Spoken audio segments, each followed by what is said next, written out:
अरे साला हो जो तुरमलिया रे। छोड़ जाए रे यार, अब एक कर चक्कर छोड़ दिली हम। ए सुनो, अब का जान मरवाई कर। हम तोरा से आखिरी बार मिले आई बनी। अरे सर तो चल लो, ना तो कोई सीरियस बात है। चुमा ले लहैया रया पको हब नहीं, जत बानी मामा घरे इहा रहब नहीं। चुमा ले लहैया रया पको हब नहीं, जत बानी मामा घरे इहा रहब नहीं। भाई तोर बड़ी मर मरलस सारावा, माही तोर देखी दत पीसे खीसे। छोड़ा जाएगा, हमारे गलती बा। का मांगो उसी से जो दे दे खुशी से। अरे मांगो उसी से जो दे दे खुशी से।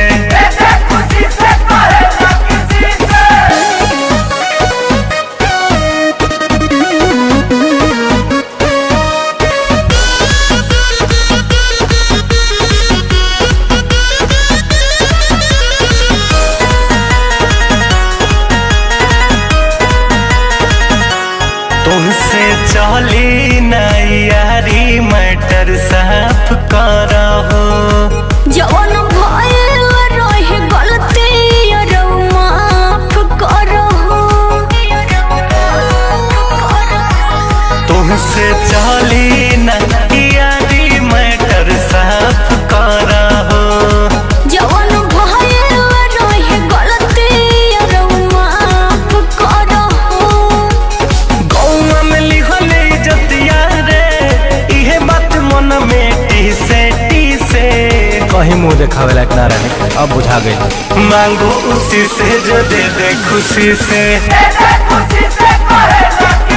अरे मांगो उसी से जो दे दे खुशी से।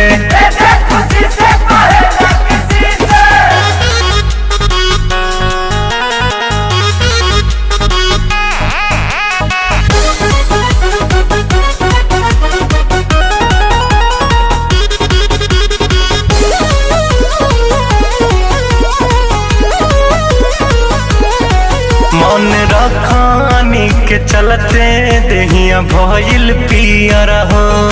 सॉरी कर एक सेफ्ट हमार डियर हो।